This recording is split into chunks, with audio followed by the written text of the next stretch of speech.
Welcome in, everybody. It is Tuesday night, which means one thing. It's the Fantasy Cheat Sheet. But before we get into the guys, I got to hit the intro button.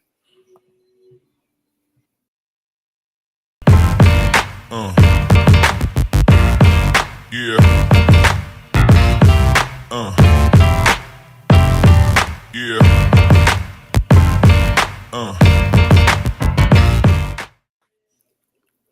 Oh, wait. We're back. Welcome to the Fantasy Cheat Sheet presented by GoingFor2 Live on YouTube, Twitch. All of them. Go hit like, subscribe, comment, hit the notification bell so you know when we're on next.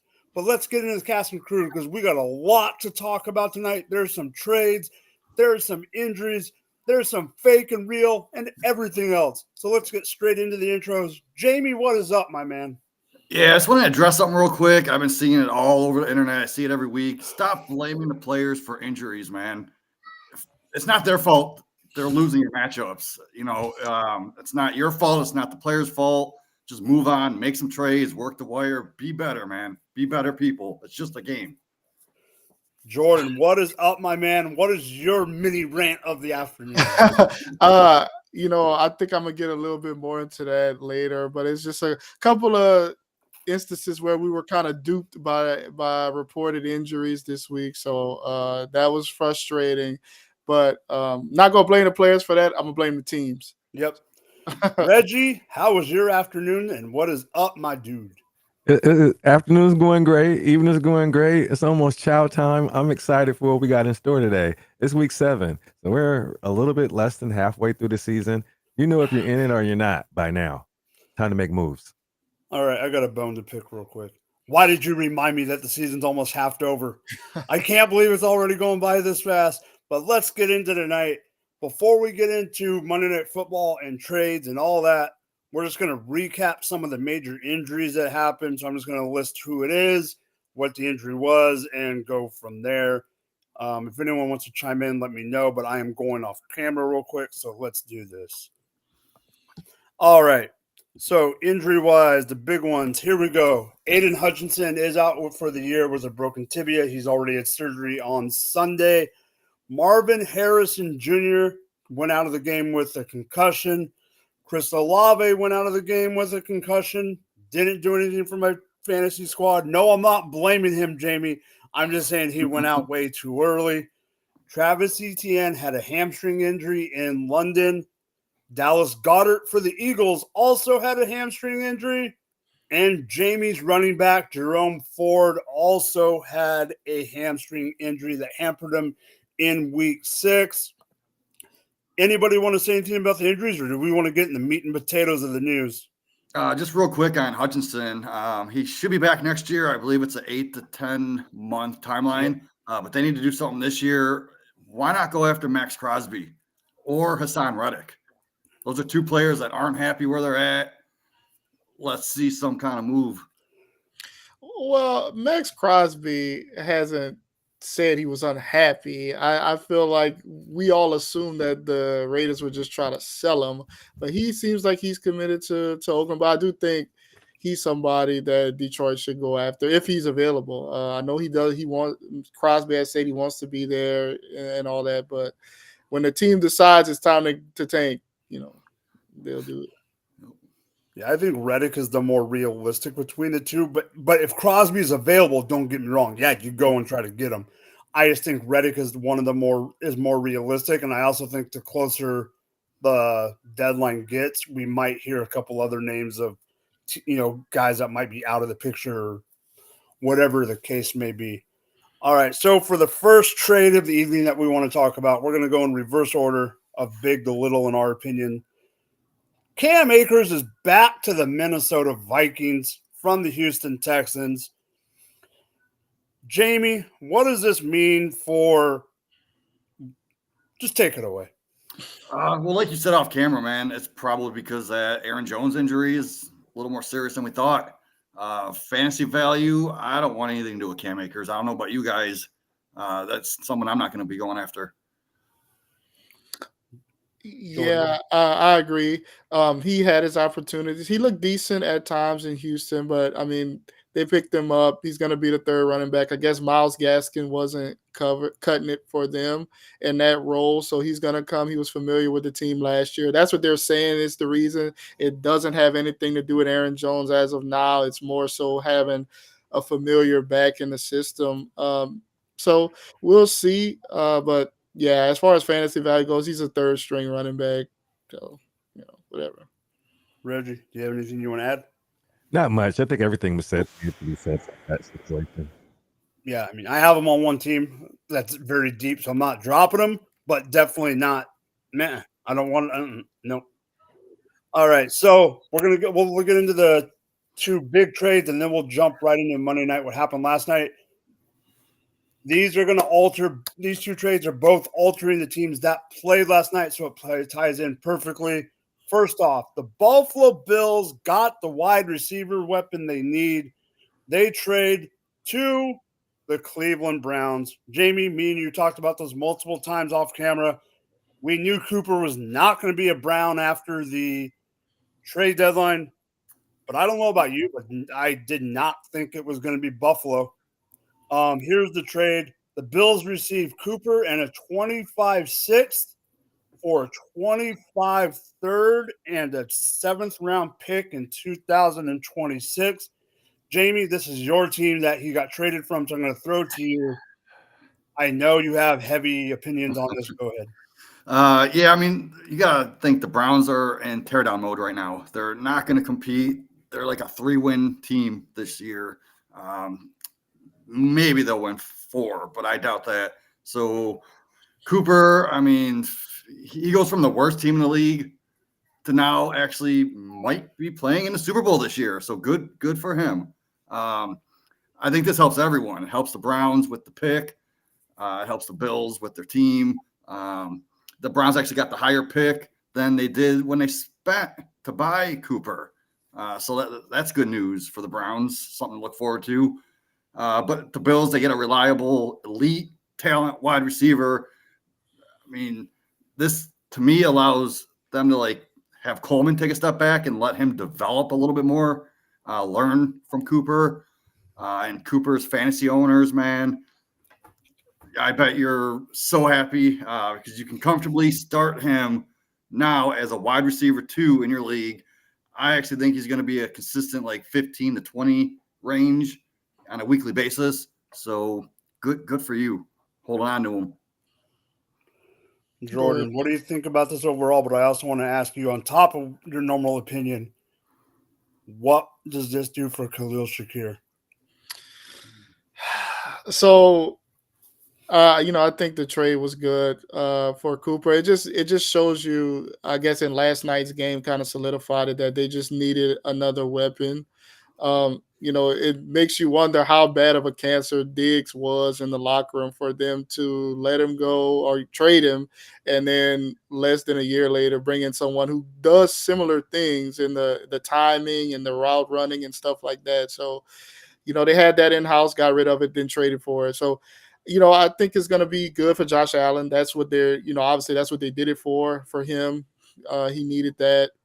They've been having a lot of success running the ball, but they wanted to get back to throwing it a little bit more and have somebody they can rely on. As far as Shakir goes, it hurts him. It hurts everybody else in the passing game big time, especially, I guess you can anticipate the offense will tick up a little bit in passing, but they've been having a lot of success running it. So if they kind of stick to that formula, a little more run heavy than they've been, it's going to be hard for them to support 2 guys consistently.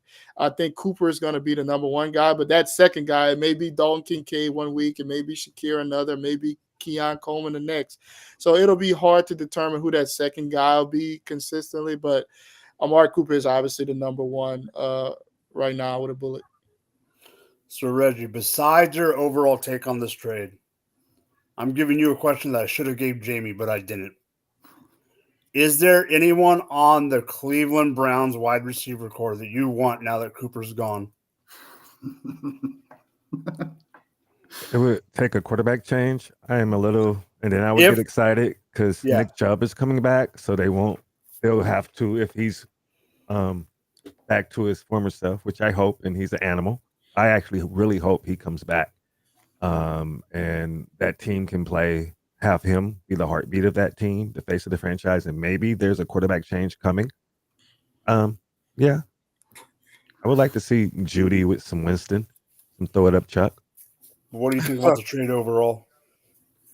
The trade overall, I think in some ways it'll help Shakur. I played in 11 close matches yesterday, 10 close matches, less than 5 points, and I won 9 of them.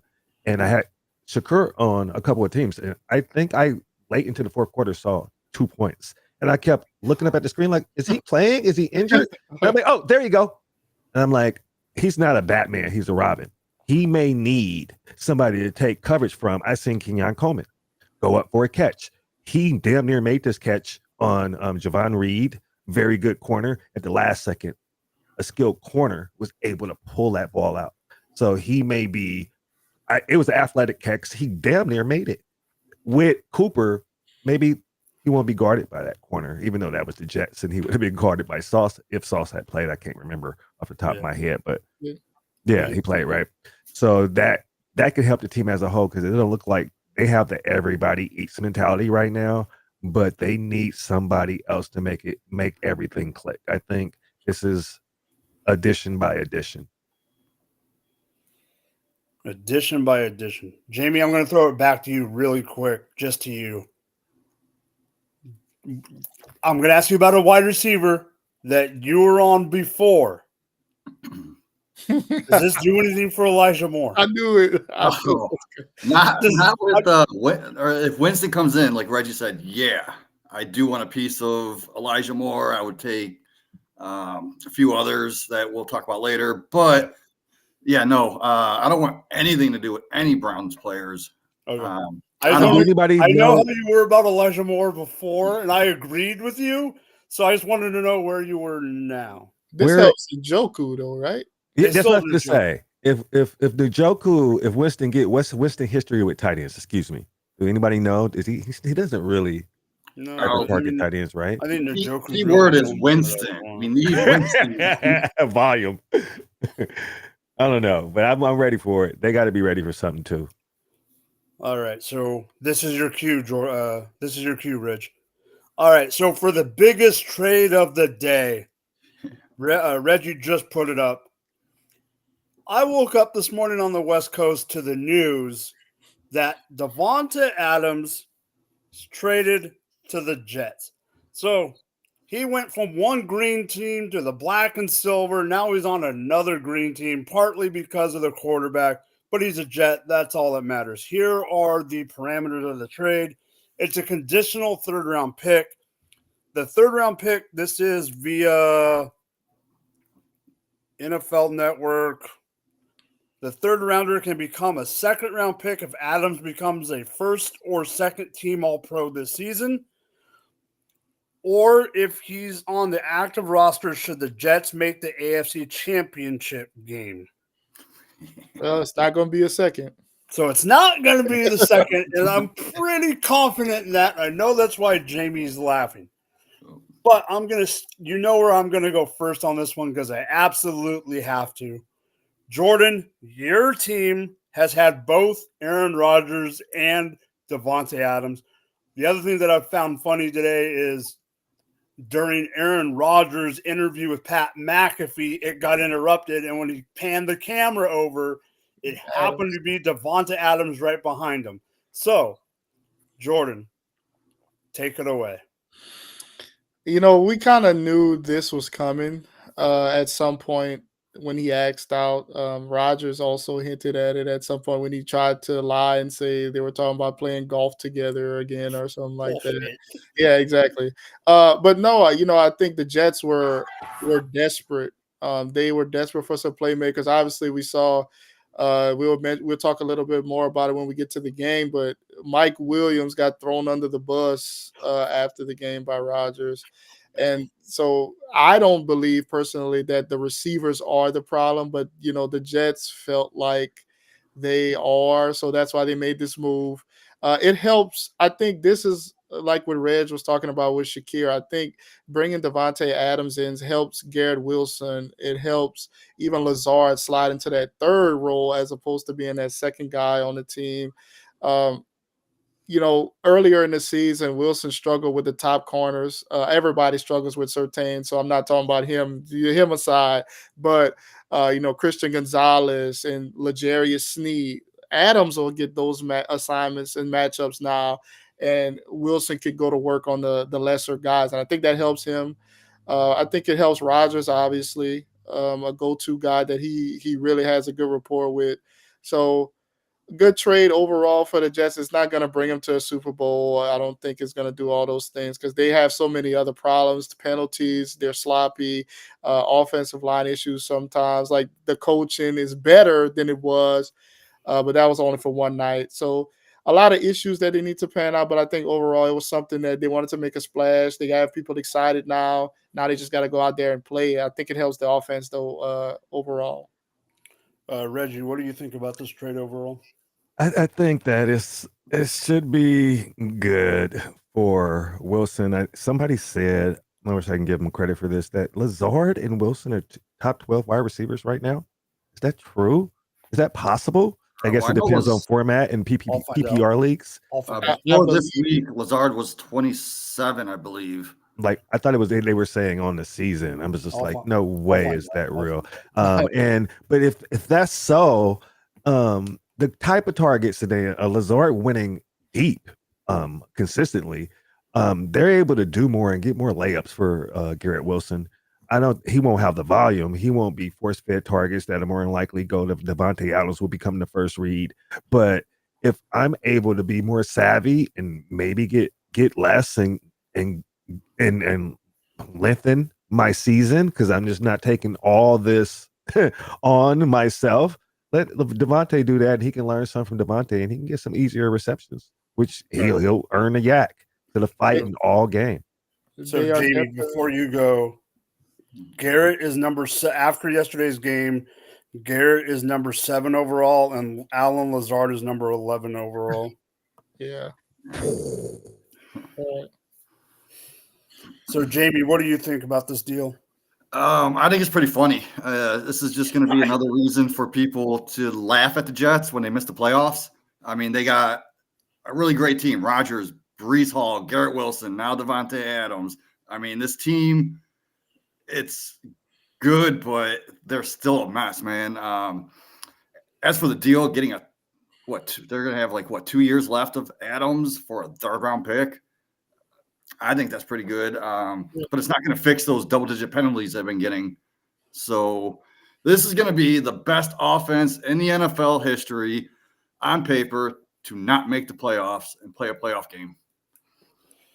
And that means for everybody, you can drop Tyler Conklin. I think that's over with. But yeah, no, I 100% agree. I don't really need to say much about this. I completely agree. I think it was Reggie that said it about being an addition for Garrett Wilson, even though Garrett Wilson is number 7. Let's be real here. He ain't and you guys all agree, and you guys didn't even bring it up, but I know you'll agree. With him being on the field, and I mean Devontae, Garrett getting close to 22 targets in one game is absolutely gone. The only other thing that I don't like about this for Garrett, for the team overall, great. It works for both of them. Overall, for Garrett, it's a plus. Garrett's touchdown opportunity is going to go down because of the red zone opportunities is going to go to Adams. That's the only thing that besides that. But let's get into the game because there's some stuff that we need to discuss. The game was 23-20. The second half was almost unwatchable, not because of the play on the field, but the laundry on the field. And do you guys hear that noise? I just heard another doink. Yeah. Greg Zuerlein, Greg the Leg missed 2 field goals, both doinks. They lost by 3 points. So what's that tell you? Could have been a big difference in the game. Jamie, what did you take away from this game? We'll go around and go for that. I mean, Brees Hall, man.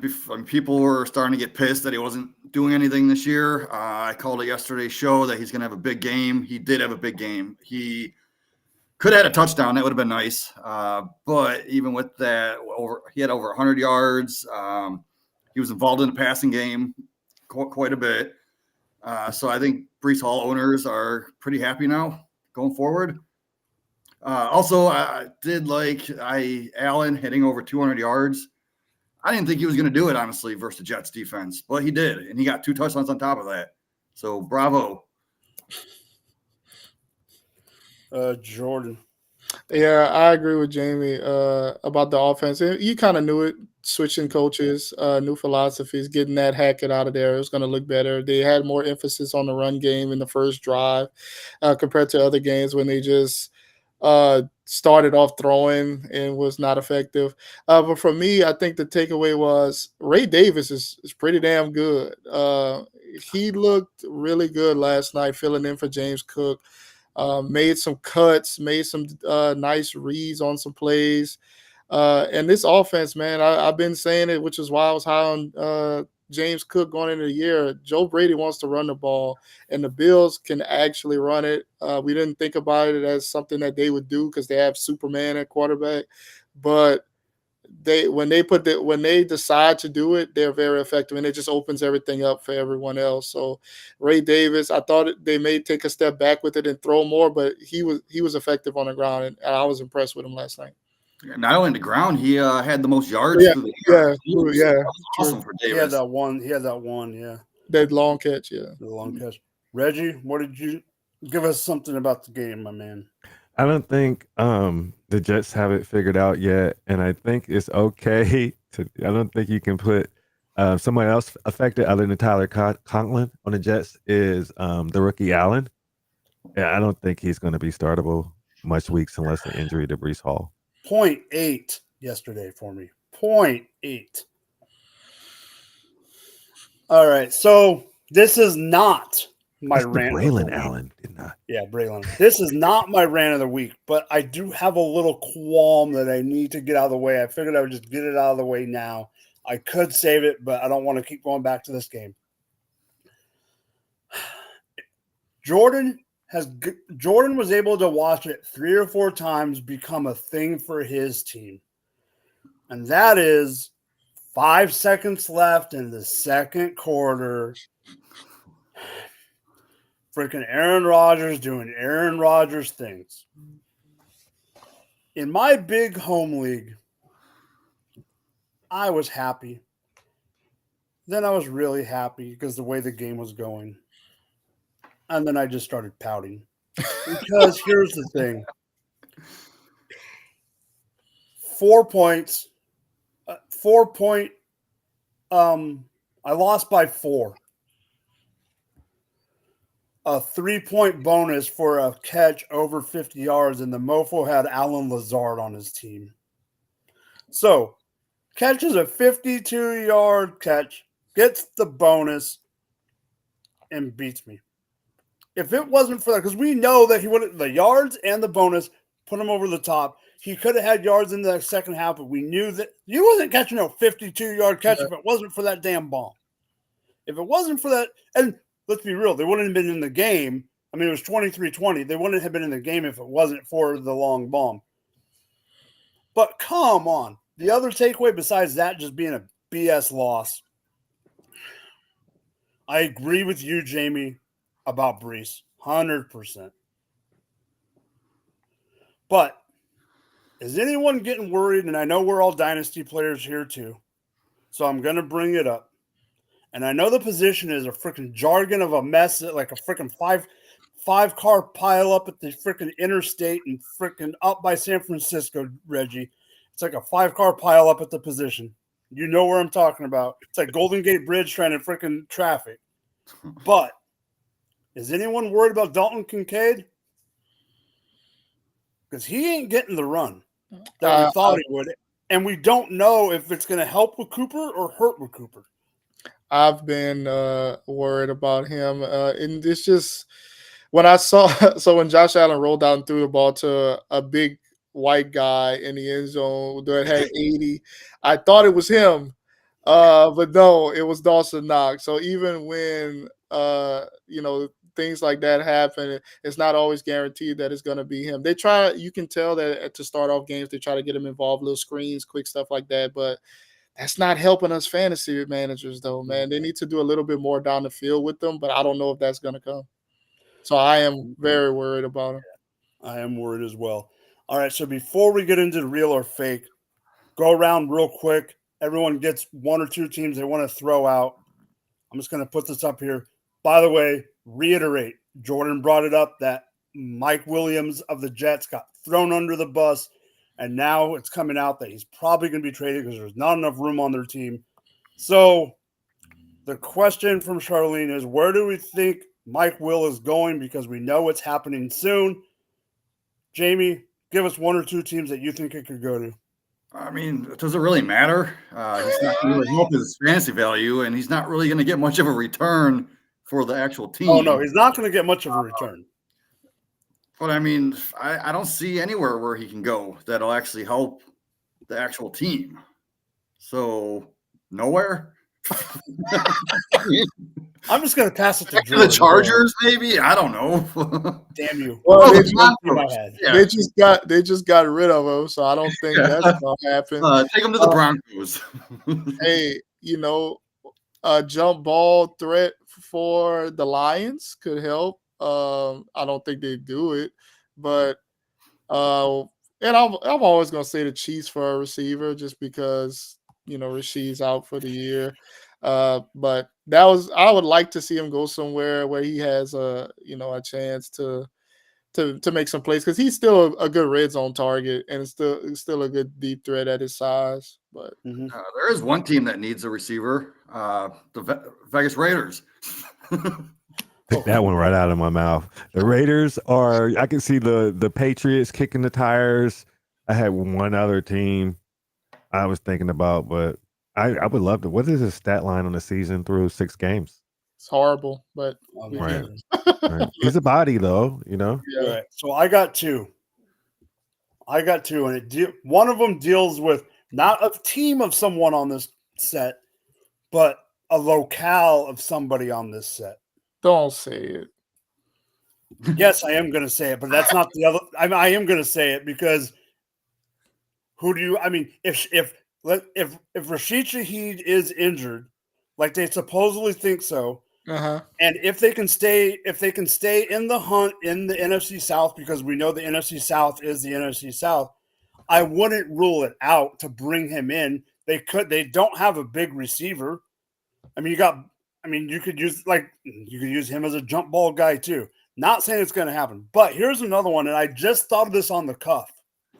I didn't have this in my head with the question because my two teams were the teams I thought of when I saw the question on the thing were the Chargers and were the Saints. But when you said the words jump ball kind of guy, it kind of threw a team into my head that has wide receivers but doesn't really have a big wide receiver that is overachieving currently in the NFC. But if they can, Commanders. Exactly. And if they can stay in the hunt, yes, they just lost a game, but it was against the Ravens. If the Commanders can stay in the hunt, that is a team, and that gives them a chance to be in the playoffs on top of it. I could see them doing it, and that is something that I wouldn't rule out. I see a role there.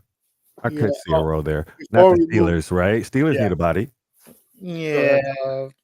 Before we move on, Mike Williams line for the season: 10 catches, 17 targets for 145 yards. So, in 6 games.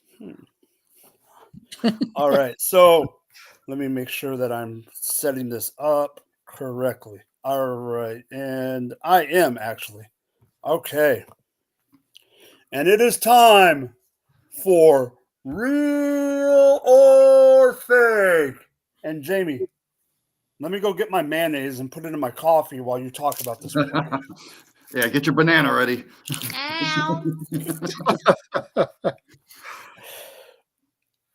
Go ahead.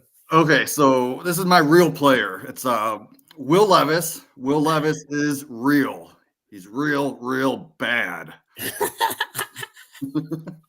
Like, if you can't hit 100 yards versus one of the worst defenses in the NFL, it might be time to go pull that reverse Kurt Warner and start bagging groceries.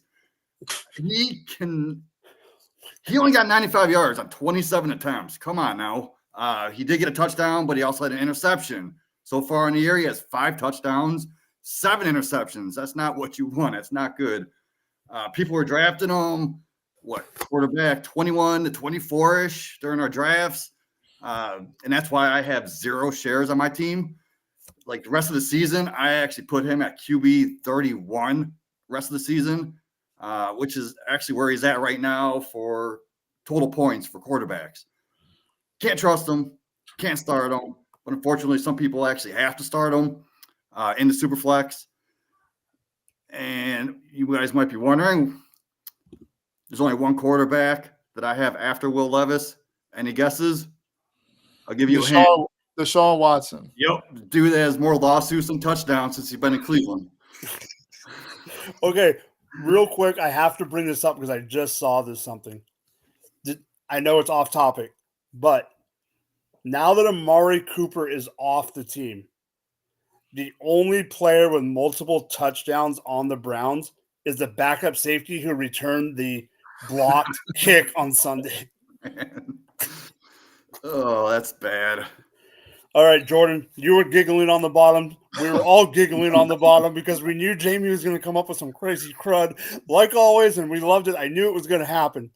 What do you think about Mayonnaise Boy, Jordan? He is a real and it's not just about the 7 interceptions. It's just some of the boneheaded ways that he goes about doing them. It just makes it worse.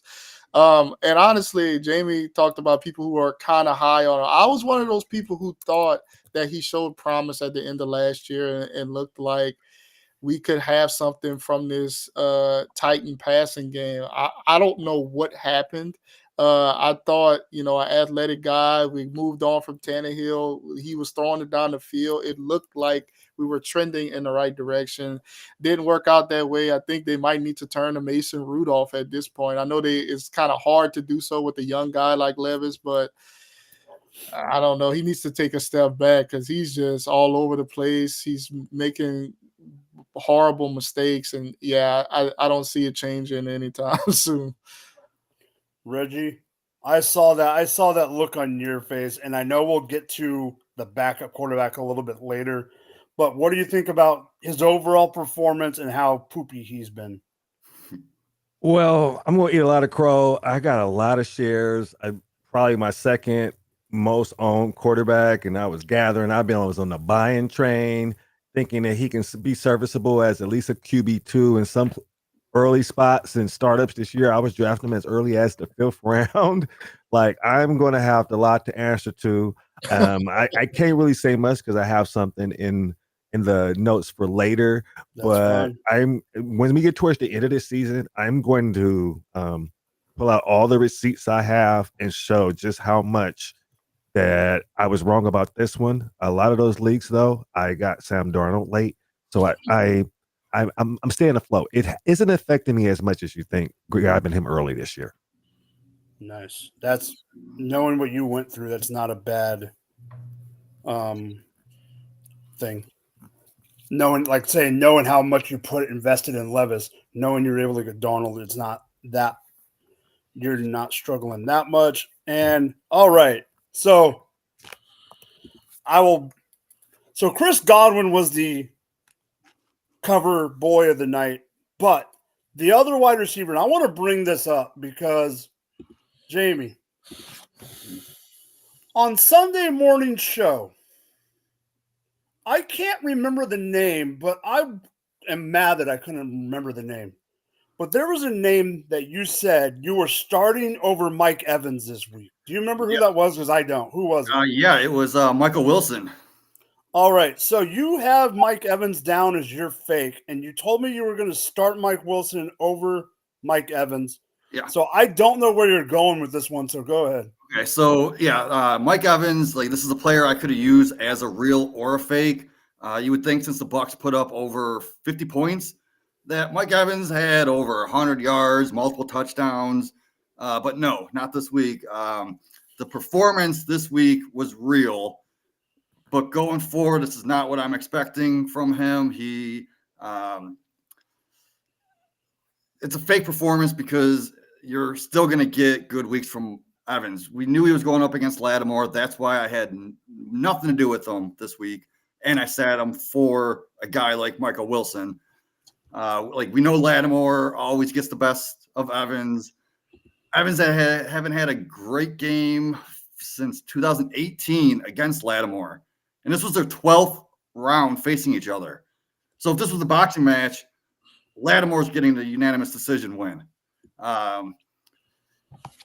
He's going to get over 1,000 yards. He's on track for double-digit touchdowns. Even with 3 bad games this year so far, he's still a top 12 receiver in total points. That's why he's fake to me. All right. Reggie, what do you think about this take? I think the roles may have changed. Who's the alpha there now? I think we all know what Mike Evans is capable of. He'll probably just be touchdown dependent now. And if they keep playing, all of them play except for him last week, and a couple of other does this year, he's going to be touchdown dependent. All right, Jordan, I got a question to pose to you on top of your thought, partly because me and you have had this go back and forth about another team in that South because of a certain coach. Mm-hmm. What do you think about Evans? But does Evans' performance also have to do with the change since Dave Canales has left? No, I think he just struggles with the Saints, man. Whether they're fighting and he gets ejected or whatever, it's just something that him and Lattimore, I don't want to say has his number, but I think it's more of a matchup thing.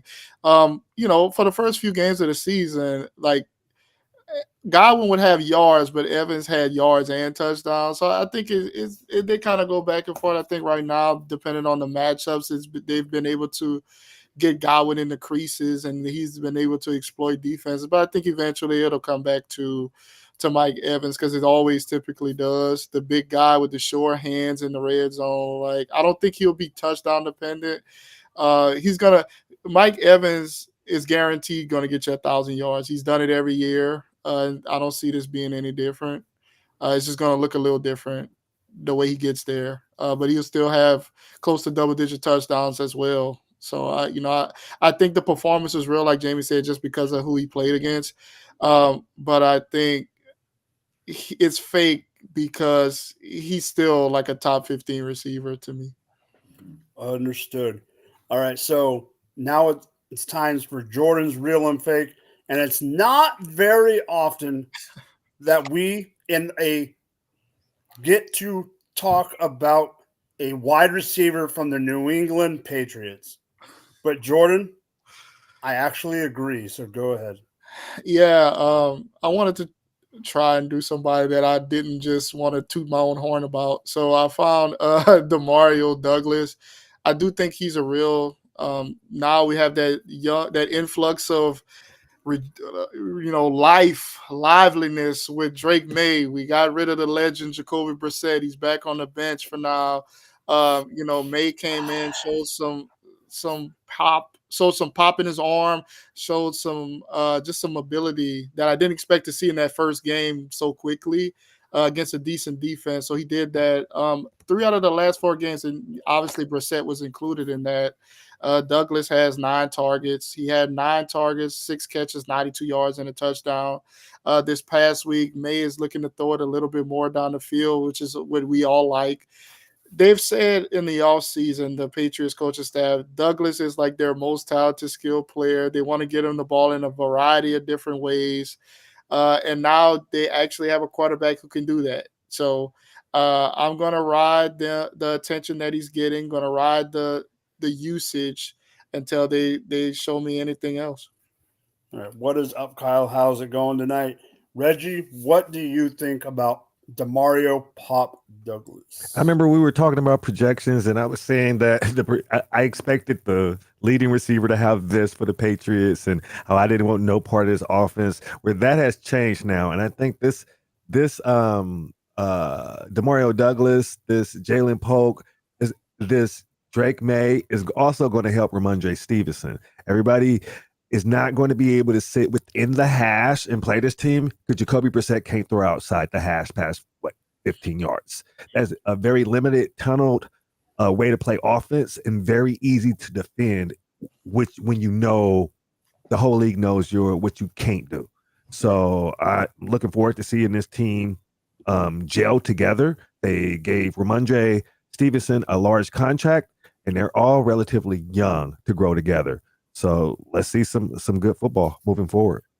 All right, Jamie, what do you think about this, and why is this happening only because Jacoby Brissett got benched? Yeah, I mean, we knew we didn't want any part of this offense with Brissett, but now with May coming in, it's going to be Douglas. He's going to be the main receiver. At least I was going to say, I thought it was going to be Polk also, but until he gets going, learns the NFL a little bit better, it's going to be the Demario Douglas show for sure. All right.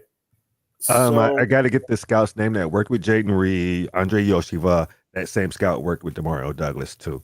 Oh, okay, nice. I got to make sure I get his name and let everybody know who I'm talking about. And we keep an eye for him during drafting season, who he's working with, who's going to his camp. Okay. So earlier we mentioned that Cam Akers was traded to the Minnesota Vikings. One of the backups in Houston is the lovely Dameon Pierce.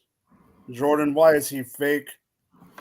Well, just one, I don't think he's a good running back. He hasn't really shown us that in the last couple of years. But his performance, 76 yards and a touchdown. He had a 54-yard run. So if you kind of take that out, 7 carries, 22 yards, that's like Dameon Pierce. That's like the essence of Dameon Pierce, 3 yards a carry. But he got it in it was a blowout. They were kind of handling the Patriots. He started getting some run. Like Mixon only had 13 carries to Pierce's 8. So I don't see that being evenly distributed like that moving forward if it wasn't a game that was out of hand. So you can't really count anytime that there has been a backup when Mixon's been fully healthy and it's been a regularly scripted game. The second running back hasn't got much of anything. So I don't see that changing. Even if Mixon gets hurt, I think it'll still be the mess that it was. Like Dari Agumbawale and J.J. Taylor, guys like that will kind of step in the same way they were sharing with Cam Akers. So, he had a good game. Congrats. But I don't think it's something that as fantasy managers we could hang our hats on and say, like, now it's time to go and pick up Dameon Pierce because I don't think it'll amount to much. Yeah. Reggie, what do you think about Jordan's statement and why is he right? I think I disagree a little bit. That offense I want a piece of. Mhm. I think maybe now knowing that Mixon may leave the game, get tackled the wrong way, fall the wrong way, and miss more than one game on something that looked very trivial to us when we seen it and thought he would be back soon. The unfortunate thing is Dameon Pierce wasn't healthy during that time. So I want a piece of that offense, and I think if something was to happen to Mixon, Pierce would be given the opportunity before Obliguale or anybody else gets a shot at this job. So with the running back landscape being where it is, sign me up if I can get him off the waiver wire. If you don't want him, I don't want to pay anything for him, but I do think I got a roster spot for him. I'm sorry to admit, but I picked up Aaron Champlin. I picked up Sean Tucker by a whim last minute, but I'm picking up anybody dang near. It's the running back position at this point too. Yeah. Oh. All right, Jamie, what do you think about Dameon Pierce? I'm with Jordan. I don't think I want to roster him. There's other running backs that I would rather have over him, even if Mixon is out. It's still going to be a split between Daryl Ogunbowale and Dameon Pierce. God. So, like, we saw last year, like, Dameon Pierce was nobody. His rookie year, yeah, I was on him his rookie year, but you got to remember, I sold all my shares after that rookie year because I didn't think he was going to be a great NFL back, and he's not. He's not that great. He's a career backup. All right. So I am a little interested, confused, however you want to say it, on something coming up. Reggie, Whittington from the Rams had a bye week. So why is he your real? Because you'd be surprised how real this is, especially redraft. It's real for me. I hate to make this personalized, but if you have a shallow roster, you got to jump through gymnastics. And I had to drop him last week because Jawan Jennings for the Niners had already played and I couldn't drop him. And I had James Warren or something. So I did some acrobats and dropped him and picked him up before claims. And it was claims for him. And that shows value. And I think we won't get Puka back soon. And we talked about this last week. And they're moving Whittington around in different roles. They're playing him different. And there's going to be targets to be had. He had a rest. He got banged up last week. And people are like, Janet Jackson, what have you done for me lately? So check your waiver wires. You might have missed the drop call, especially redraft. I doubt anybody dropped him in Dynasty, but go look. He was on his bye. Think about some of the decisions you've had to make in you're in shallow leagues. Because I did it and I got him back. I know they mad. Like, how they do that? I was on it. Yeah, I was completely confused. I was like, I have to wait for this. But Jordan, will you go? Because I'm laughing still. I agree, man. I never dropped him. If I could, I would drop other people who weren't on a bye just to keep him because I do think he has that value when they get back to it this week. So yeah, that's a good call. One thing as well, like you guys get me sometimes, like the Will Levis reel. I just got clever with mine. I called somebody out that was on the bye. So, can I get no wrong. I was just curious where you're like last week when I did the Najee. I was just curious where you were going with it because I didn't know where you were going to spin it. There's times where me and Jamie will talk on before the show. Like actually we talk about every day. But there's times where me and Jamie are talking, but I won't tell him a certain topic I'm bringing up because he doesn't tell me. Because we don't want to know what the spin we're going to take it completely. Got you. I listen to the community. So there's 11 other people that seen this happen. And they're like cussing me out right now if they're watching. He showed the heck did do that. Because he is a valuable commodity in that league. And that footwork specialist, I think I heard it on Matt Waldman, Fill It or Fuck It podcast, and he does it. He talks about him every year and who he's working with. And I think it is Elijah Moore. And I think it's a great story because his son is actually throwing to these players. So it's a family thing. It's a really good story. And they are producing. And I'm almost sure, yes, it was Elijah Moore was one of the players. I'll get the whole list and you guys can see this guy does amazing work. Jamie, real quick, what do you think about Whittington before we throw it to Reggie for his fake? Yeah, no, I think he's going to be good up until Cup comes back. I think when Cup comes back, his role will decrease a little bit. And then when Puka comes back, I don't know how relevant he is. But for now, I like him on my rosters. All right. So I was torn when I saw you put this up. I'm interested in what you and the guys have to say on this one because I have a couple leagues that I checked that this player that you put as your fake is on my waivers and I got some injuries and whatever, so I need to make decisions with Fab. So will you please tell me why Sean Tucker is your fake? I think that it's like a fake diamond. If you have them, I would say sell them for what you can. It is desperation time. If you're in a pinch, you can keep them, but this is not going to be consistent in my eyes. This is going to be a split backfield, possibly even all three. I don't think this job is going to be completely taken away from Berkey Irvin, especially when they're able to spell each other and depending on game script, it kind of seems like they all kind of do the same thing. Rashard White is what he is, but he's not going to disappear. He's not going to get cut. He's not going to start getting no carries. It'll be a split that I don't want no part of, and I know I'm a firm believer it's not reliable. Jamie. Yeah, especially with the matchup coming up against the Ravens. I think the Ravens only allow around 60 yards per game rushing. Split that with Bucky. Tucker ain't shit. Like for fantasy, enjoy your 4.7 points this week if you pick them up and play them. Yeah. I think it's hard because like you said, you're going to end up with a 3-man split. In this matchup, if let's say White doesn't play, I think the Bucks running backs do provide some value in the passing game, which they both showed that even in those games, they were better from an explosive standpoint or efficiency standpoint in the receiving game than White was. So if there's only 2 guys, they can provide value. But when there's 3, that's when it becomes tricky. And so I think he's worth picking up just to see what happens with White. It's a growing injury for White, right?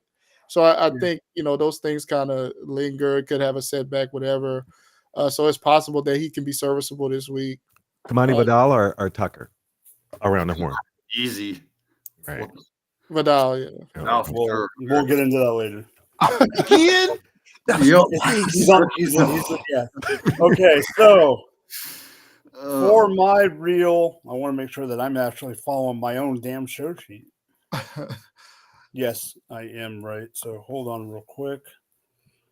Just because I have like multiple things going on in my head because I'm scatterbrained. You all good. All right. So Jordan brought up in his, I believe it was you, Jordan, last week in your waiver wire. Yes. You brought up a running back that a few people in Going for Two and Dynasty, I'll bring up Dynasty Nerds guys too, were higher on the rookie process than some others at running back. That's Tyrone Tracy from the Giants. Obviously he started off a little slow, and then in the Seattle game he finished as RB18 after Gray went and fumbled it at the goal line. Jamie, you know how much I love Derek Gray coming out of college, and I'm about to finally put the close sign on the door. I did last week already. I know. I'm starting to actually put the close sign and take his key away.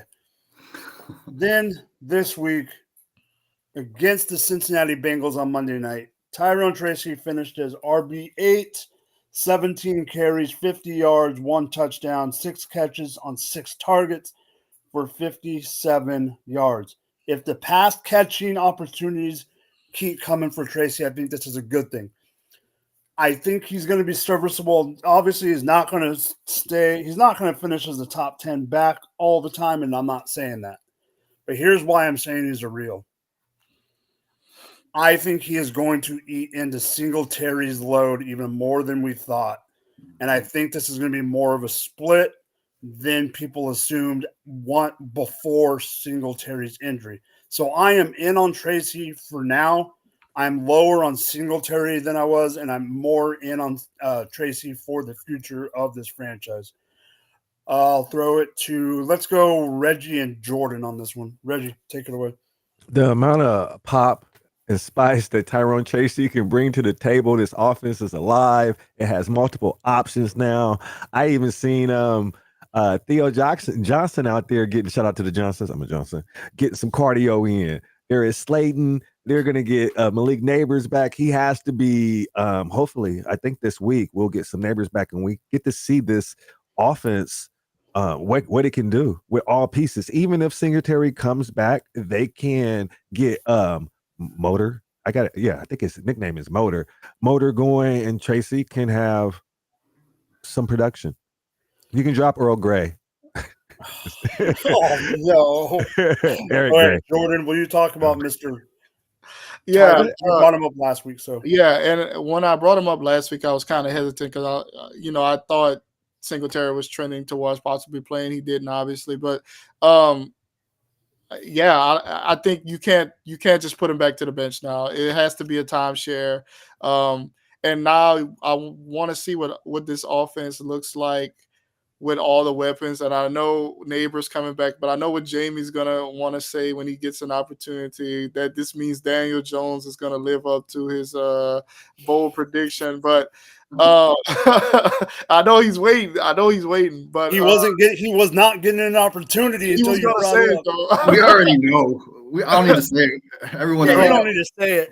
But no, yeah, I think he's earned a spot in a timeshare now. So what eventually I think he can overtake. I mean, he had soft hands. Obviously, he was a receiver converted to a running back, so the pass catching ability was there. We saw it, but him as a rusher these last couple of weeks has been impressive. I know he's impressed the team, so he's got a role, and I'm ready to see what they do when both guys are healthy. All right. So for my fake player, and I want you to go first on this, Jamie. I don't know if you already saw it or not. Okay. So if I told you, tell me what outlier, tell me what week is the outlier on this, okay? The way Reggie's looking, Reggie doesn't know who my player is. Do you or no, Reg? Okay, you do? Okay. Wide receiver 45. Wide receiver 48. Wide receiver 82. Wide receiver 112. Wide receiver 69. Wide receiver 7. Jamie, which one is the outlier? Obviously the 7. All right, so I wasn't going to put this guy in the show sheet because I've dogged this guy all summer. Here's the problem. And I know we are degenerates. I completely understand that us and people in our space, a lot of us are degenerates. However, I work with casuals who play and people that come up to me or whatever. I had multiple people come up to me and say, should this person be my number one waiver priority? Because they don't understand. They're just picking up guys who had good. They look at weeks and see that the WR7 is on their free agency and had a good week. The player I'm talking about is Gabe freaking Davis. This is as fake as margarine is butter. This is American cheese saying it's Romano Parmesan. This is fake. Do not, in my opinion, stay away from Gabe Davis. If you have him on a dynasty roster, go sell him to someone that thinks just like the words that Reggie used earlier. Think this is a diamond in the rough. Go ahead and do it. Jamie, me and you have had discussions about Gabe Davis for 3 freaking years. So I'm throwing it to you first. Yeah, man. There is a reason he did have a good game. Because if you look at who Brian Thomas Jr. was facing, Jalen Johnson, one of the best cover cornerbacks in the league. I believe he only had allowed like 9 catches all year on 17 targets for less or right around 100 yards. So Brian Thomas was my sit of the week. Like I sat him just like I did Mike Evans. So who else are going to throw it to? Plus Brisker was out. So that safety wasn't there for the help. Of course, they're just going to pepper Gabe Davis. So that's the reason he had a good game. Don't expect it again. It's not going to happen. Or we won't know when it's going to happen if it does. This guy was the number 2 receiver for Josh Allen when they would throw the ball all the time, and he wasn't consistent. Now he's the number 2 receiver, or number 3 if you think Christian Kirk, for Trevor Lawrence, and I can't buy it. So, yeah, he had a good game. It was the matchup, Jalen Johnson, which is also why Evan Ingram had a good game as well. But, hey, I don't want any – I mean – I won't say I don't want any parts of them. I guess if you're in a pinch and it's bye week, there's only 2 teams on a bye this week, so you may not have to use them. But if you just want to keep him just to see maybe what happens, I'm not running to pick him up, though. I'm not. If I have the number 1 waiver claim, I need to see who else is out there. All right. Yeah. So here's my other problem with this one. And you two on the right side of the screen will understand because you guys were with me when this happened. I don't remember if you both were, but I remember talking to you guys about it in general. It just drives me nuts that this is a player that made his name and made his contract scoring 200 and something goddamn yards and however many 4 touchdowns against the Chiefs when it was a bend and shatter defense in the freaking playoffs. It's the freaking travesty that our fantasy rosters have to deal with this because of that. And then he goes down to Jacksonville. But that's all I need to say about that because I am out of breath and I am done with this. So to give me a break on my voice, Jamie, it is time for your buy and sell players of the week. Your buy is a very interesting one for me. I don't disagree with it. Take it away. Yeah, it's I'm buying Drake May right now. I'll buy high even if I have to. He's gonna get you fantasy points. He's gonna carry this team on his back. It's only gonna get better from here too because this was his first game in redraft, super flex. He's probably someone's third or even fourth quarterback because he wasn't drafted as a starter. So if you're struggling at quarterback, he can be like a great super flex option the rest of the season. Dynasty, I mean, I'm going to throw out first and then like another piece on top of that in every single one of my leagues just to see if I can get them. Who knows? People might want more than a first and something on top, but it's worth trying. You never know. What do you guys think about Drake May? Jordan, why don't you take Drake May and then we'll have Reggie take the sell guy. Yeah, I like May, man. Definitely more for the super flex. I'd buy him for super flex. Just have him because quarterback. We talked about running back and tight end, how bad those are, but quarterbacks, the guys that we drafted to rely on, have been inconsistent. Mahomes, Kyler Murray, guys like that. So getting another I feel like now in certain super flex leagues, you got to have 4 quarterbacks because you can't count on the 2 you drafted earlier. So I think it's a good call. All right, Jamie. Why don't you talk about your sell? Because this one's interesting to me. Yeah, so I'll explain. It's I'm selling Alvin Kamara because you have to time the market on your sells, and the time to sell Kamara is right now. Overall, he's RB1 in total points, averaging over 22, 23 points per game. But that week, I think it was week 2, he had a 44-point game, and that inflates his overall value, I believe. This week he had 13 carries, 40 yards only, 3.1 yards per carry. He's using the passing game a ton, but 8 targets for 24 yards. Like you would think he would get more yards on 8 targets. Without that touchdown this week, we wouldn't be happy with 11 points, would we? No. So right now, sell high as the RB1. Don't just give him away. Don't give him away for free. Try to get someone that's looking at him as the RB1 and get that value out of him before he dips. So right now he is currently at 22.8 points per game, which is number 1 right behind Derrick Henry, and third is Kenneth Walker. What do you think about this, Reggie? I know you already have a dynasty brain thinking. I don't have a single share in 39 teams of Alvin Kamara. I think it's perfectly fine to sell and get what you can right now. He was one of my harder challenges in a segment coming up earlier to decide what to do with. And I'll reiterate a little bit more then, but I am perfectly okay just personally sell. Got you. All right. So let's do that. Let's move this. All right. So earlier in the episode, right when we first got on air, there was a long laundry list of injuries. Well, sometimes teams don't like to tell us the truth. Sometimes they don't like to tell us anything if their coach speak, whatever.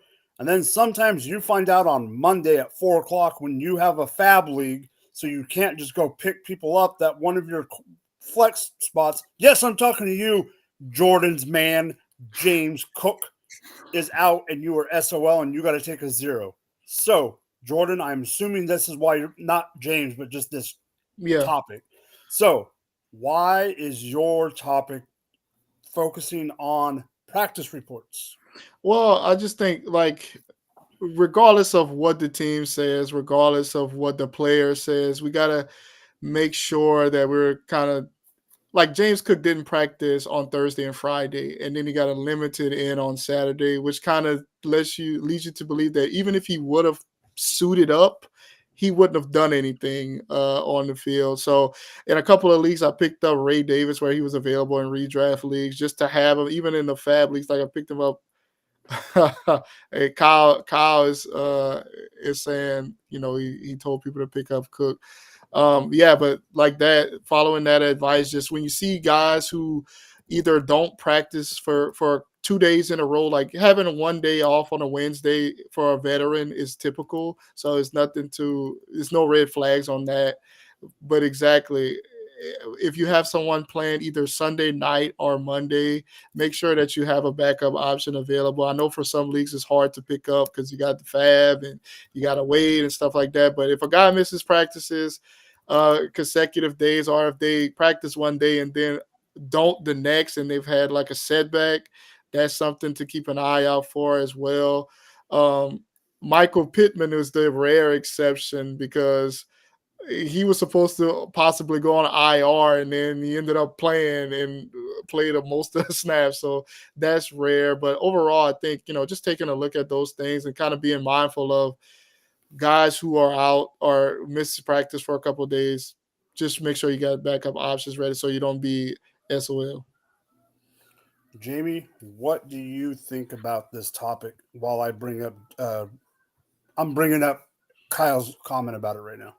Me and Kyle, we talked about it Sunday. I had James Cook in 2 leagues. Both leagues, I started him over my favorite player, Alexander Madison, who got 24 points. I didn't have a backup plan because it was Dynasty and I couldn't pick anyone up.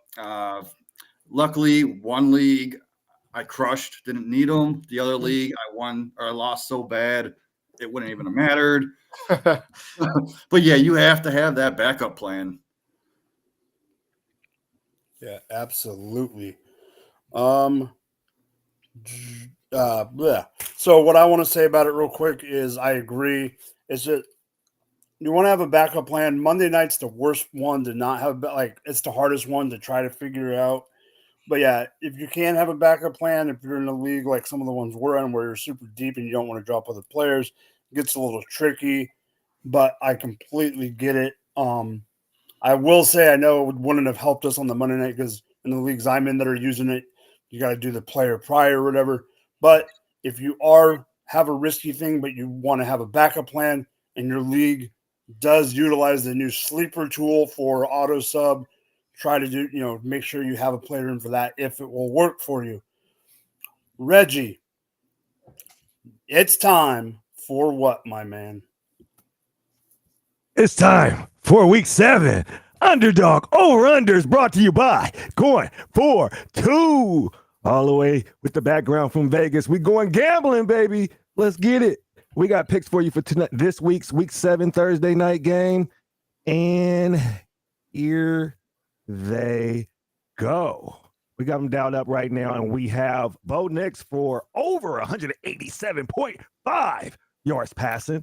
And we're taking Spencer Rattler for the lower of 182.5. We're going to grab Devon Vele over 3.5 receptions. This is one of those ones that if he plays, I think he will get that. He's shown he's been a target magnet. And the next one, we got a 5-leg today. Javonte Williams over 12 rushing attempts. And last but not least, my homer pick of the week, Jermaine Jackson to score a touchdown rushing and receiving for the New Orleans Saints. I may have brought him up before. He's 5'7", 170 pounds, undrafted free agent from Idaho, cut previously around the preseason, recently re-signed. I know him personally, played with my son for Team USA. He's a beast. He specialized in special teams. I have a photo of him behind me right here. This is back in 2017. Let me read his bio. Rooting for the young man, went to San Mateo Community College, won a state championship, and then transferred and played 3 years at Idaho. He won Conference Player of the Week 2 times, special teams first team. Actually, in his last year, played all 13 games, returned all punts all year for 48 receptions and 593 yards. He had some touchdowns in those games, and his redshirt junior year, he recorded 54 receptions for 1,049 yards at Ohio, earned him first team Big Time Conference. This is a hometown root. These guys played and I met them and I seen them compete. And this young man Thursday that I betted for him and not against him. And this is a feel good story.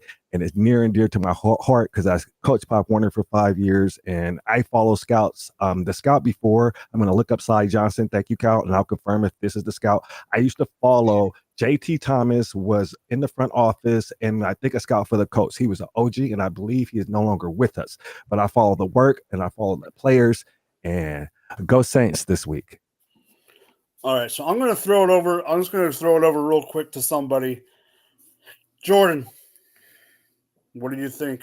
You're the resident Saint, not fan, but the Saint knowledge man. I get that distinction. Yes. So I like all the picks. I don't know the man that Jermaine Jackson. I honestly hadn't heard of him, but I do know. I thought Kendra Miller's activated, isn't he? Yeah, I think so. That's going to make it a little bit harder for him to get his touches. But the Saints are going to be in scramble mode. They got a bunch of injuries, a bunch of guys banged up. We're going to talk about one of the receivers later. But, yeah, I do like the rest of the picks. I do. Devon Vele, man, I don't know what Sean Payton has with some of these receivers. I know he hates Mims, but I still don't understand why. Yeah. If he plays.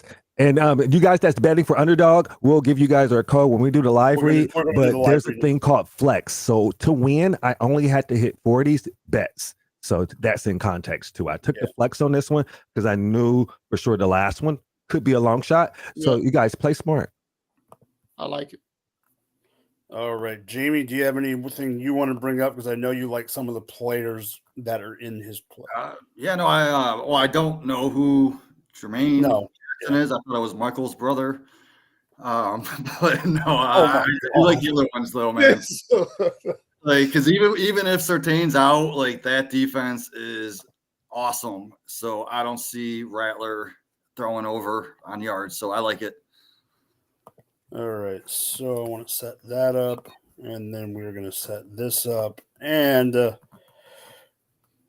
Jamie, are you ready? Since Reggie just went with his picks, I wanted to set it up this way. Jamie, I've seen Kyle put you to work. Now it's time for me to put you to work. All right. Go use our promo code GF2, capital GF2 at Underdog, and get up to $1,000 in bonus cash. Like Reggie said, you can do the standard where you have to get all of your picks right, or you can do the flex, which drops it by one.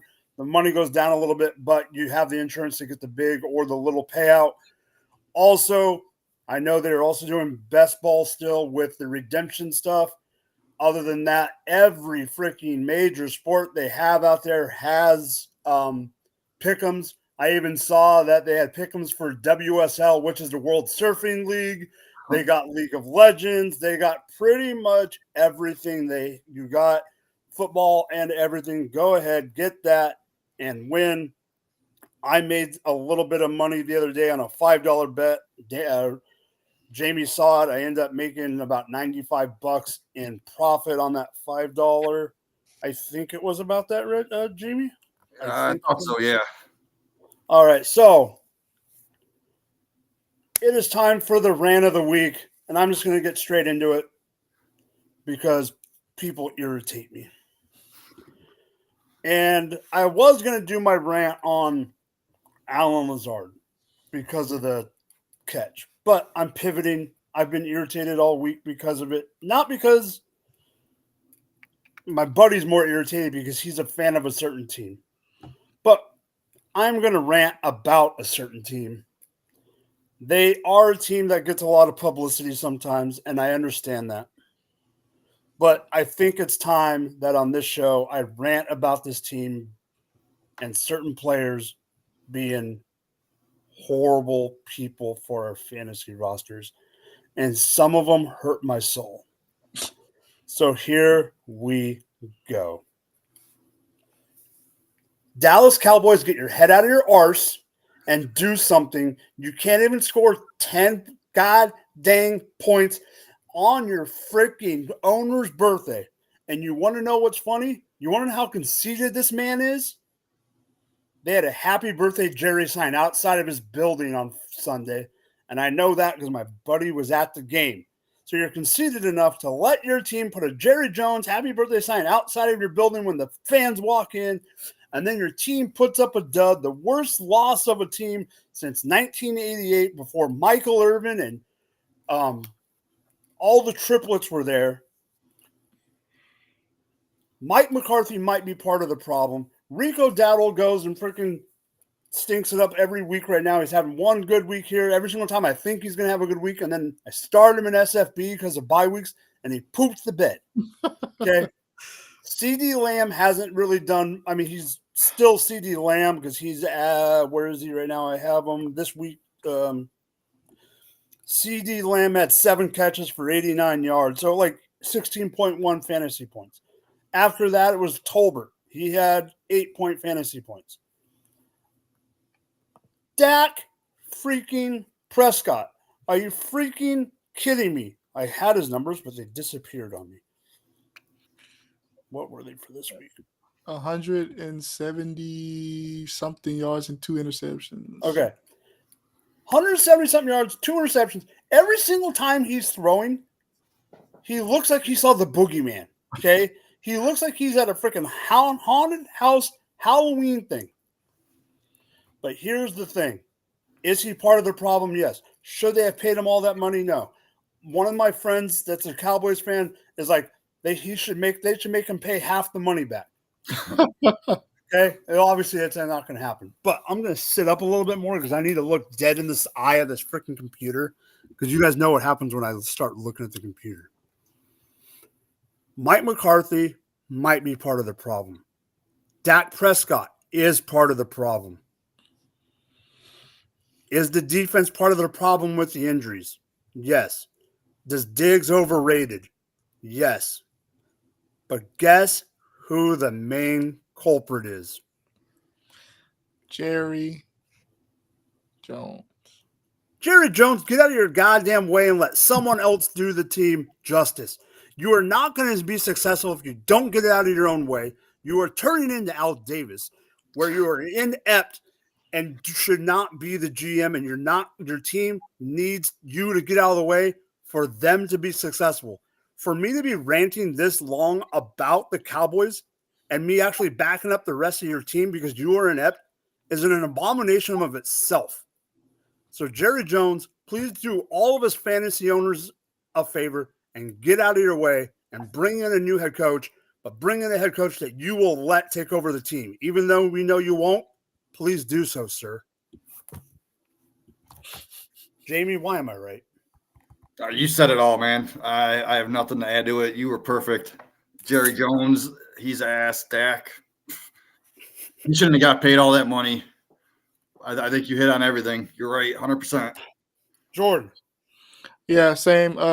Jerry Jones has been the problem. I think they do a good job drafting guys. They have a lot of talent, but it just for whatever reason doesn't click. Maybe a coaching change could also help. Just get a new voice in the locker room, new perspective. But yeah, I think it starts with the owner. An owner like him who's always injecting himself into everything that's going on. Yeah, he tried to make it himself when they asked him about Mike McCarthy after the game. He tried to make it about himself again.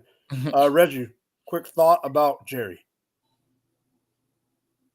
I live with a Cowgirl fan.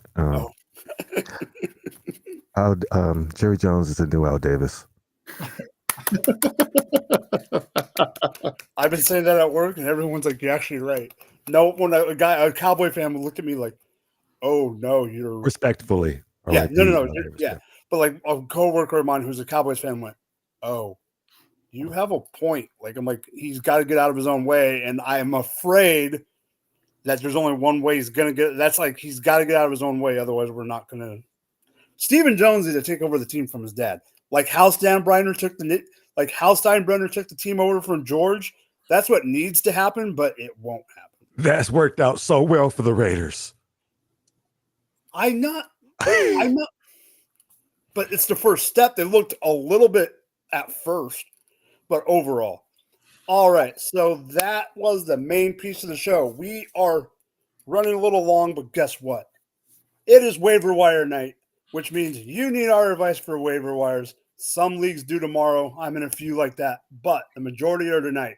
So, Jamie, I honestly don't even remember who your guy is, so I'm just going to throw it around. Go. All right. So in addition to adding people, you're going to have to think also about people to drop. So just some honorable mentions, the people you could drop. Gus Edwards, droppable. Trey Sermon, droppable. Quentin Johnson. Get rid of Rashid Rice. He's not playing the rest of the year. Why are people still holding him?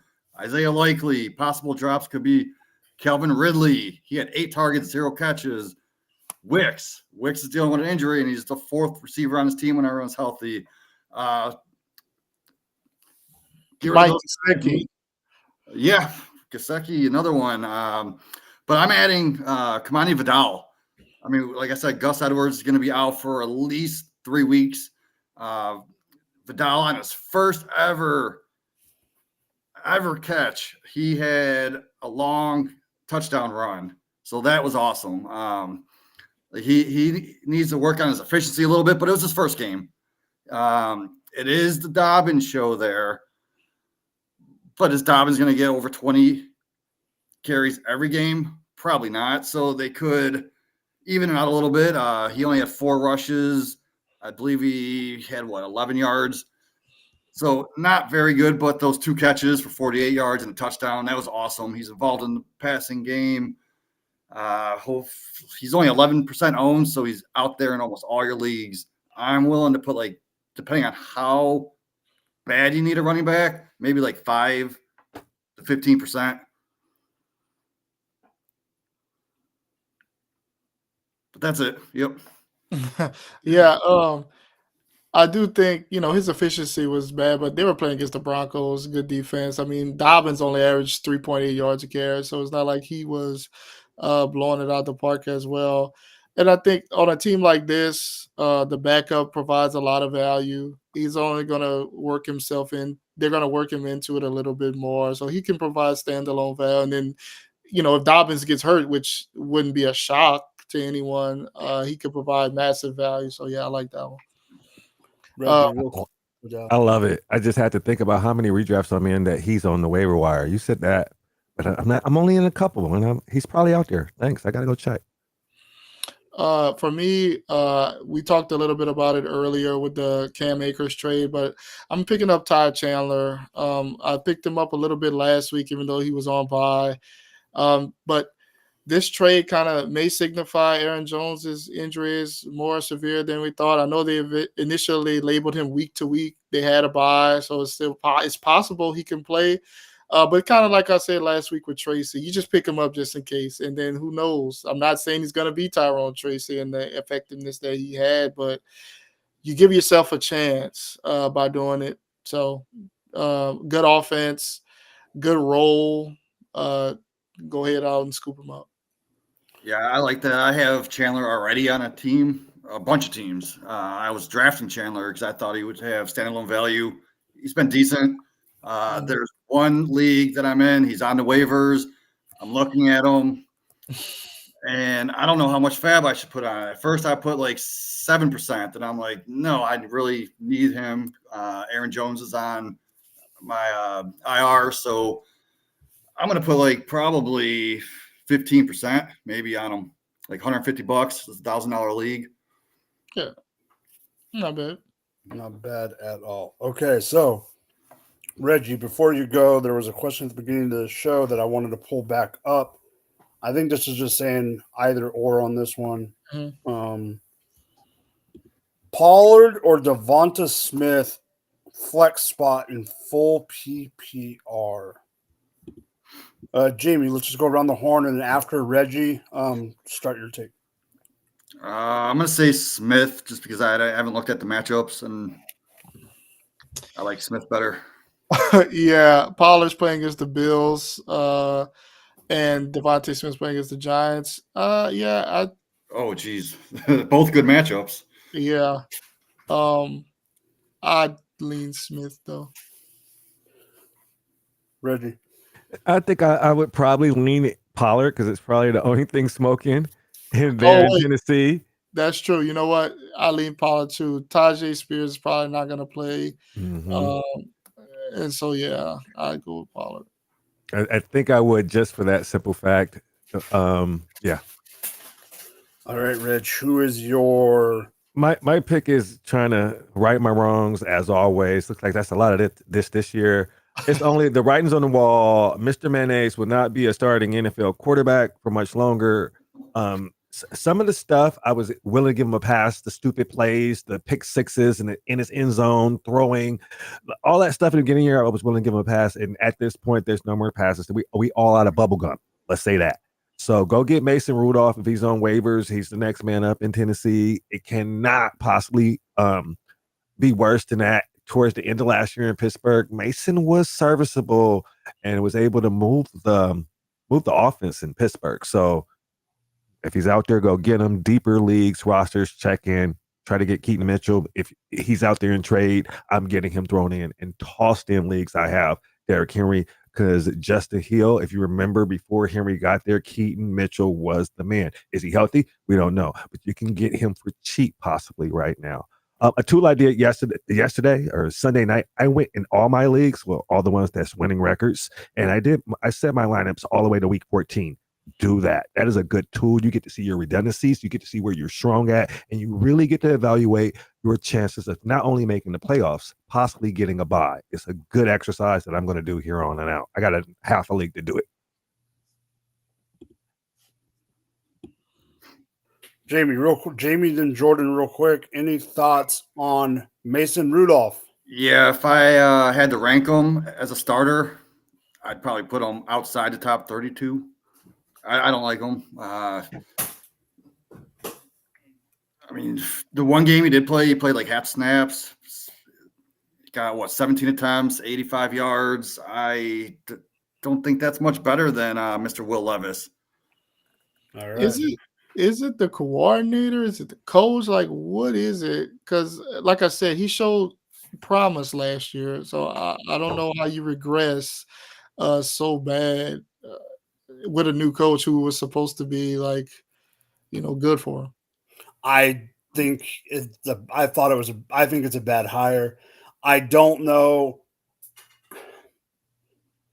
I think he's one of those guys here. I think he's one of those guys that is good as a coordinator, quarterbacks coach, whatever.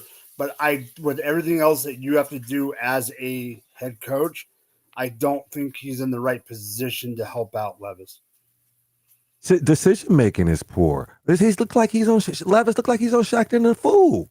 Like it's just the choices he's making. Yes, but I don't know if they're even setting him up correctly are they even giving him the right route? Like, are they setting up the right routes out? Like he has, like if a guy can't throw a 10-yard out, you coach. If your quarterback can't throw a 10-yard out, I'm not saying that specific, but if your guy can't throw a 10-yard out, then you might want to throw slants and not 10-yard outs. If that's your offense, you got to adjust your offense to what you got. And I also think that it's not to bring up a quarterback that I like this year, and you obviously like too, Reggie.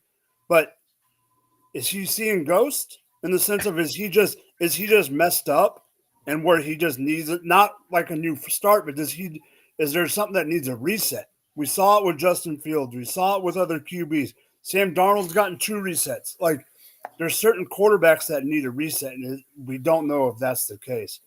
All right. Golf got a reset. That's a good point. Golf got a reset too. All right. So I know it's early in the week, but overall, this just talks about offenses. Would you guys stack the Rams or the Vikings this week in DFS? 10K field, $250 entry. Jordan, do you have the matchups? Yeah, I'm pulling it up now. The Vikings play the Lions and the Rams. Raiders, I think. Yes. I'm stacking the Vikings. I'm stacking the Vikings because I'm stacking the Vikings. More options. Higher game total, probably. Yeah. And no Aiden Hutchinson. You're stacking the Vikings. Because, I mean, you can go and here's the thing. I think your running back on the Vikings is going to be cheap. Then you can go Darnold, who's probably going to be in the mid range. I don't know what those prices are. You can go cheap at running back, no matter who it is, because it's not Aaron Jones. And pay up for Jefferson. Well, I think you can go double. Aaron Jones out already this week? No. Okay. No, but I'm just saying if he's out, you can go cheap running back. And then you can maybe even I'm just saying you can go cheap running back, or you can go but if he is out, you can go cheap running back. And if he is out, you go cheap running back, and you could literally bring in, if you wanted to, you could do the double wide receiver or fill in with other players, obviously in other teams, because you're not going to have every player on the Vikings. But depending on the situation, I would feel comfortable starting Addison. And also, like when you stack, you can stack the game too. So you have the options of the line to put in there to bring it back. And also with the Rams, Kyron may score a touchdown. Stafford hasn't really thrown touchdowns, and then the receivers, he got like 4 different ones could do it. So how do you choose the right one? So it's more cut and dry with the Vikings at a higher potential. And then on your point, Jamie, I would look to bring back Jameson. Yeah, that'd be decent. I would look Jameson Williams to be the bring back, because we know on Raw is going to be a higher priced, and you can like spend the money up on Jeff if you want, but then still get your bring back with him. You can either even do Gibbs or Monty, depending if it's DraftKings or FanDuel. I don't know, the half PPR. I'm guessing DraftKings, but not sure. All right. Any other thoughts on that, Reg? I'm a student when it comes to daily. I do the over-unders, but I don't touch much daily. But I'm learning. All right. Yeah. So we're at the hour and a half, so we're going to get out of here right now. I'm just going to bring up a quick, deep play. I know this is going to make Jamie's heart go a flutter. This, like I said, this is a deep play. I was in on this guy as a rookie. He hasn't done diddly squat, but I'm also thinking the future. And why I say the future is Reggie brought it up. Jamie's brought it up. We've all brought it up. If something doesn't happen in the next few weeks, does Winston have to go? And the reason I say that is if Watson has to go for Winston. If Jameis Winston becomes the quarterback, Cedric Tillman, to me, at the wide receiver for the Cleveland Browns, could be in play for some deep shots, for some more targets, for some more activity on the offense. Because, like we said, you got Elijah Moore, who hasn't done diddly squat. You got Jerry Jeudy, who hasn't done a lot. So I think Cedric Tillman could be a play. Yes, I'm talking deep leagues. Yes, I'm talking 6-week bye weeks, which we know there will be a rant about the apocalypto on that one. So Cedric Tillman. Jamie, real quick before we end the show, I'm just going to throw it to you. Yeah, I mean, even in dynasty leagues, he could be available in some. I stashed him in a bunch, still have him on a bunch of teams, but I've seen him dropped. So he is a guy that can get those air yards. I think he had over like almost 500 air yards last year. That definitely worth picking up. He had a few targets this year. I don't think he caught any. He might have caught 1 or 2, but with Winston, yeah, I want a piece of the Browns offense. Without Winston, I don't want anything to do with them. No. Any other, Jordan? You just know it's bad when we're all hoping that Jameis Winston becomes the starter. We're desperate, man. Last one, deep league. Any news on Goddard? Did he practice today? Grant Calaria? Yes. Backup tight end. Monitor Goddard. If you have the spot, tight end premium. Can somebody pronounce this last name, Jordan? You got me. What is his name? Calcaterra.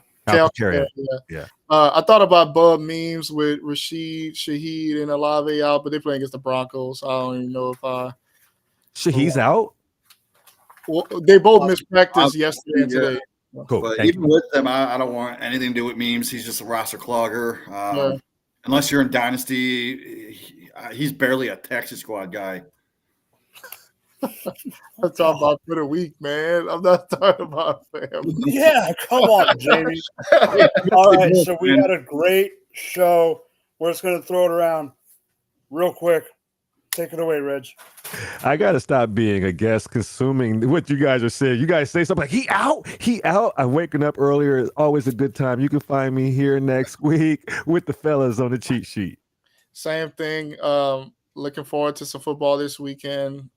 Basketball starting up next week, so I'm excited about that as well. But you can find me here next week. What's basketball? Anyway, yeah, I'm Jamie Perogue here on the Cheat Sheet. Sunday morning start sit show. Check out my article at Fantasy Six Pack, the wide receiver versus cornerback. All right, you guys know where to find me, but I have to make. Reggie, who's your team again? You a Laker fan too? I'm a Spurs fan. Oh, you're a Spurs fan. Oh, yeah, okay. But I have to say this: the reason Jamie doesn't know about basketball is they haven't had a team since LeBron left. Okay, so you guys know where to find me. Drop the mic, FF. You saw the graphics I made today. I was really proud of the Devontae Adams one. I don't know why, but that one turned out better than I thought. I'm going to try to make an Amari Cooper one, and there's more to come. That one as well. But you guys know where to find us. For Reggie, for Jordan, for Mr. Perogue, I'm Drop the Night.